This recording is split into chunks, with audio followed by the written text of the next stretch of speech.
Hello, everyone, and thanks so much for logging on to CBSDenver.com. Time for a few more minutes with Cory Sullivan. He was our guest tonight on Xfinity Monday Live. Let's talk about yesterday. Nolan Arenado, the 3-run walk-off home run, completed the cycle.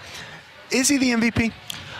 He's going to have to compete with one of his teammates, I think, Charlie Blackmon. But you know what? This guy does amazing things on the baseball field. I think he's the best defensive player I've ever seen or ever played with or anything like that. What he was capable to do yesterday and stay in the moment, control his heartbeat, knowing what's on the line after the Giants had battled back and then go up there first pitch and hit a homer, it's amazing. And look, let's be honest, that's a situation where maybe last year and years past the Rockies would have folded, right? I think it's something that I wouldn't say they folded, but they didn't have the same fight that they do this year. This team expects and believes they're going to win absolutely every single day. They never feel like they're out of a game. They're resilient, even when the opposing team comes back and scores in the top of the ninth. These guys offensively know they can come back and score. They're now 20 games over 500, just the second time in franchise history that has happened. What's the ceiling for this club? Can they keep it up? I definitely think they can keep it up. I don't know what the ceiling is. I think they've got a great opportunity to win the first division title in Rockies history. I think it's the best Rockies team I've ever seen, by far and away better than the team that I was on in 07.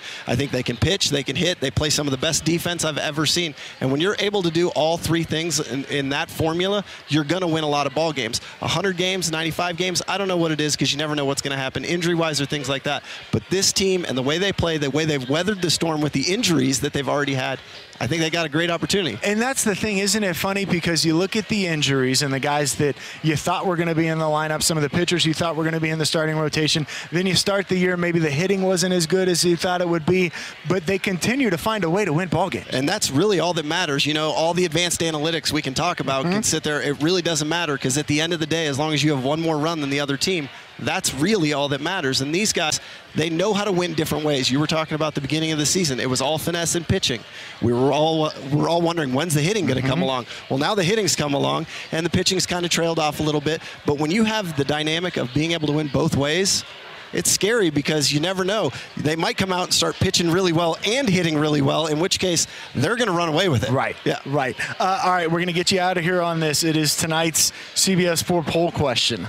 What is the Rockies' biggest strength? Is it the offense, the rookie starting pitching, the bullpen, or their depth? I have to pick one of those four? Yeah. Ooh. Okay, give them to me again. Pitching, offense, bullpen, or depth? Or depth. I'm going to go with depth.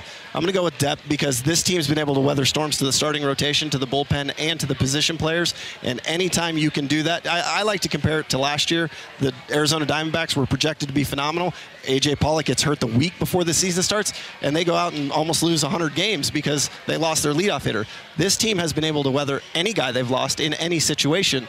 They've not only weathered the storm, they're at the top of the division. That's pretty impressive. And as well as they've been playing, they got to stay at the top of the division because the two teams right behind them are right on their heels. Cory Sullivan, our guest tonight. Appreciate it. Hey, man, really enjoyed the visit. Thanks so much, and thank you for logging on to CBSDenver.com.